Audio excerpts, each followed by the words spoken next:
नमस्ते यार, welcome to my new blog. तो आज सुबह सुबह ना मुझे ठंड थोड़ी कम लग रही है एक्चुअली। और ठंड ठंड नहीं लगने का कारण है कि मैं जब कुछ पढ़ रहा होता ना, मैं मतलब आज मैं जब पढ़ रहा था ना, मेरे ना आंखें मतलब दिमाग खुल गया कि यार मतलब ऐसे भी होता है क्या। माने कि ऐसे आपको बहुत सारे लोग बताते हैं तो कोई फर्क नहीं पड़ता, लेकिन जब आप खुद पढ़ते हो ना तो ऐसा लगता है कि यार क्या बात है। जैसे मैं जैसे ये बुक है, ये 48 रूल ऑफ मतलब शक्ति के 48 नियम है ना, तो मैं इसका मतलब हिंदी वर्जन पढ़ रहा था। तो मैं इसके ना बातों को सुन के ना मरा मुझे बड़ा ही मेरा आंखें खुल गया। मैं पढ़ता हूँ बस। देखो, इसका कुछ ऐसा है जैसे कि हम लोग कुछ जैसे कोई मतलब होता है, कोई डिसाइबल्स बनाते हैं तो वो किस तरह से कोई भी धर्म, कोई भी राजनेता, कोई भी धर्मगुरु एक आम नागरिक पे शासन करता है, वो किस फिलॉसफी का यहाँ पे लागू करता है। मुझे लग रहा है कि यही फिलॉसफी यूज करता है वो। देखो, मैं मतलब इसको सिर्फ पढ़ता हूँ बस, छोटी सी, पूरा तो नहीं पढ़ूंगा बस, क्योंकि पूरा पढ़ने के लिए किताब को आपको बहुत ज़्यादा अच्छे से पढ़ना पड़ेगा। मैं एक चीज़ बस पढ़ रहा हूँ, आप देखो बस। देखो, मैंने लिखा है, यहाँ पे लिखा है कि न्यूनतम कोशिश से सर्वाधिक शक्ति हासिल करने के तरीकों की खोज करते समय आप पाएंगे कि पंथ माने जैसे हम लोग कोई भी पंथ माने कि हम लोग जैसे वो नहीं चलता एक धर्म संताप, यानी कि बहुत सारे सेवक सेवक बोले तो मतलब बहुत सारे दास। हाँ, पंथ बनाना, ऐसा करना बहुत ही अच्छा तरीका है। बहुत ज़्यादा समर्थक होने पर धोखा देने की संभावना बढ़ जाती है। एक्चुअली मतलब ये बात सही है कि मतलब जैसे आजकल जितने भी धर्म गुरु हैं तो उनके बहुत ज़्यादा समर्थक होते हैं, तो उनके लिए परस्पर धोखा देना लोगों को आसान हो जाता है, उसके लिए लोगों को। और उसके बाद आपके समर्थक न सिर्फ आपकी पूजा करेंगे बल्कि वे आपके दुश्मनों से आपकी रक्षा करेंगे। भाई साहब वो क्या बोलते हो, आसाराम बाबू का केस का ना मेरा मतलब वो पूरा एकदम मेमोरी याद आ जाता है। ठीक है, रक्षा समूह, उसके बाद बल्कि वे आपके दुश्मनों से आपकी रक्षा भी करेंगे और दूसरों को आपके समूह में शामिल होने के लिए प्रलोभन भी देंगे। ये सही है ये सही है कि मान के चलो बहुत सारे, माने कि जैसे कि मतलब मैं धर्म लेता हूँ एक्चुअली, जैसे कोई भगवान के नाम पे कहते हैं कि भगवान आपको ये कर देंगे, आपका ये कर देंगे, बहुत सारे नए नए तरीके एकदम मतलब लाभ देते हैं, तो वो उस पंथ में शामिल होने के लिए परस्पर उसको मतलब ऐसा करते हैं, फोर्स करते हैं। फिर देखिए, इस तरह की शक्ति आपको एक अलग ही ऊंचाई तक उठा देती है, मतलब किसी पार्टिकुलर इंसान को। जब आपको अपनी इच्छा पूरी करवाने के लिए संघर्ष करने या छल कपट करने की जरूरत नहीं होती है। सही बात है, कोई छल कपट नहीं, क्योंकि वहां तो हर चीज छल कपट ही है। और आपकी पूजा होती है और आप कोई गलत काम नहीं कर सकते, और आप मतलब आपकी पूजा भी होने लगती है और लोग मानने लगते हैं कि आप कोई गलत काम कर ही नहीं सकते। चलिए, आपको ऐसा लग सकता है कि इस तरह का समर्थन हासिल करना बहुत बड़ा या मुश्किल काम है। भाई साहब सही में है ना, बट ऐसा है नहीं। ठीक है, लेकिन दरअसल यह बहुत आसान है। लोग हमेशा किसी ना किसी पर भरोसा करने की हड़बड़ी में रहते हैं, ये बात सच है। हम लोग मतलब जैसे बोलते हैं ना कि हम लोग खुद मित्र बनना नहीं चाहते लेकिन दूसरों को मित्र बनाना चाहते हैं। तो लोग चाहते हैं कि मैं किसी पे भरोसा करूं, वो खुद पे भरोसा नहीं करते, लेकिन वो ऐसा पर्सन खोज रहे होते हैं जिससे वो मतलब कि खुद पे भरोसा करना चाहते हैं। जैसे अगर मान लीजिए, इसीलिए वे अनावश्यक रूप से बिना मतलब का संत और पंथ का निर्माण करते हैं।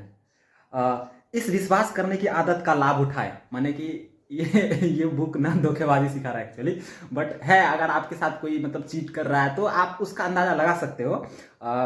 खुद को पूजनीय बना ले, खुद को पूजनीय बना लो और इन 5 आसान कदमों द्वारा अपना पंथ बनाए।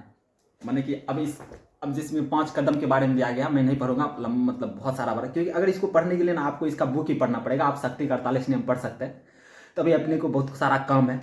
वीडियो लंबी हो जाए तो चलेगा, बट मैं इस पॉइंट को पढ़े बिना नहीं रह सकता क्योंकि ये बहुत ज्यादा जरूरी है। देखिए, यहाँ पे लिखा है कि जब लोग आपके आसपास एकत्रित होने लगते हैं तब दो खतरे पैदा होते हैं। पहला, बोरियत और संदेह। ये बात सही है, जब बहुत सारे लोग माने किसी मतलब धर्म या किसी भी चीज के प्रति एकत्रित होने लगते हैं, बहुत सारा अपना रुचि दिखाने लगते हैं, तो वहां पे समय के साथ 2 चीजों का मतलब उदय होना आवश्यक होता है, मतलब हो जाता है। पहला बोरियत और दूसरा संदेह। कह रहा है कि बोरियत की वजह से लोग दूसरी ओर चले जाएंगे, मतलब कि अगर मान चलिए किसी मतलब पार्टिकुलर में धर्म लेता हूँ क्योंकि इसे समझना बहुत आसान हो जाता है, किसी पार्टिकुलर धर्म से जुड़ गए तो अगर वो बोर होने लगेगा तो फिर उसको कुछ नया नहीं मिलेगा और फिर वे दूसरी जगह शिफ्ट करेंगे। फिर आ, और दूसरी जगह संदेह की वजह से वे इस बारे में तार्किक ढंग से सोचने लगेंगे कि आप क्या दे रहे हैं। सही बात है, तार्किक ढंग से सोचना बनता है। आपने जिस धुंध को कलाकारी से बनाया है, यहाँ पे धुंध माने कि वही जो आपने एक नया भ्रम पैदा किया है, ढोंग पैदा किया, उसकी बात कर रहा है, हटाने की कोशिश करेंगे और आपके विचारों के माध्यम से, माने कि आपके विचारों के माध्यम से आपकी असलियत को जान लेंगे। मतलब यहाँ पे असलियत को छुपाने की भी बात कर रही है एक्चुअली। आपको इस बात की जरूरत है कि आप बोर हो चुके लोगों को रोचक अनुभव प्रदान करें और शक करने वालों को दूर रखें। मुझे ना एक साउथ मूवी की कहानी याद आ गई। मतलब उसमें ना क्या बोलते हैं कि साउथ मूवी में होता है ना, वो क्या बोलते हैं उसमें ना, मतलब एक नए मंदिर को मतलब पैदा करने के लिए उसमें ना मंदिरों से मतलब क्या बोलते हैं कि उससे दूध निकाला जाता है और बहुत सारे चमत्कार दिखाए जाते हैं ताकि बोरियत को दूर हो सके और लोगों का संदेह दूर करने के लिए। मतलब लोगों को मनोरंजन चाहिए। एक्चुअली धर्म में ज़्यादा मनोरंजन चाहिए, तब लोग ज़्यादा आकर्षित होते हैं। जैसे अभी आप मान लीजिए प्रेमानंद जी महाराज को देख लीजिए, वो उसके धर्म है, उसके इतने डिसाइपल्स बढ़ रहे हैं, लेकिन उनके धर्म में कोई मनोरंजन नहीं, देखिए आपको बहुत कम मिलेगा। लेकिन जहां पे मतलब बहुत सारे मनोरंजन मिल रहे हैं, वहां पे देखिए बहुत सारे लोग भीड़ होते हैं। बहुत ऐसा मैं ये नहीं कह रहा हूं कि प्रेमानंद जी महाराज के पास ज्यादा भीड़ नहीं है, वहां पे ना जेन्युइन लोगों का है, लेकिन वहां भी कुछ संदेह है। लेकिन मैं आपको वहां पे तार्किक रूप से वहां पे आपको कोई मनोरंजन नहीं मिल रहा है, कोई भी किसी तरह का प्रलोभन नहीं मिल रहा, बस वो आपके उत्थान की बात कर रहा है। मतलब जिससे आप अपना कर्म के द्वारा, अपने सोच के द्वारा, अपने विचारों के द्वारा खुद का मतलब विकास कर सकते हैं वहां पे। लेकिन फिर वहां पे मैं देखता हूं ना कि अदर की तुलना में आजकल तो खैर जो मतलब ये चीज नए यूथ के हाथ में आए, तो यूथ तो अब भाई खुद समझदार है, उसे उल्लू बनाना थोड़ा सा मुश्किल है, वो भी सोशल मीडिया के जमाने में। लेकिन आप और जगह इससे पहले आप देख लो, जितने भी कथावाचक हैं और सब, वहां पे देखिए ये जो प्रलोभन मिलता है ना, ये बहुत ही ज्यादा इस चीज की पुष्टि करता है एक्चुअली। जानते हैं, मैं सबको सजेस्ट करूंगा एक बार ये बुक पढ़ने के लिए।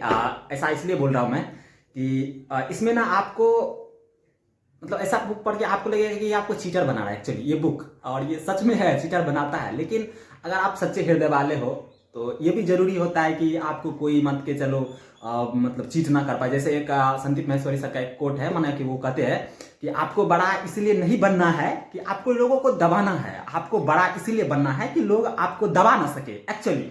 और मैं यही भी कहता हूँ कि ये बुक आपको इसीलिए नहीं पढ़ना है कि लोगों को आपको चीट करना है, ये बुक आपको इसीलिए पढ़ना है कि ताकि लोग आपके साथ चीट ना कर पाए। एक्चुअली आप उसके फिलॉसफी को समझ सकते हैं, उसके माइंडसेट को समझ सकते हैं। तो आज के मेरे इस दिन की शुरुआत होती है एक गिलास त्रिफला चूर्ण जूस से, और जूस नहीं है, मैं खुद से बनाई, इसमें थोड़ा सा हनी डाला हूँ ताकि स्वाद आ सके, क्योंकि त्रिफला तो भाई अंदर तो इसे जाता नहीं है, बट हनी डालने से ना बेनिफिट भी जब बहुत ज़्यादा है।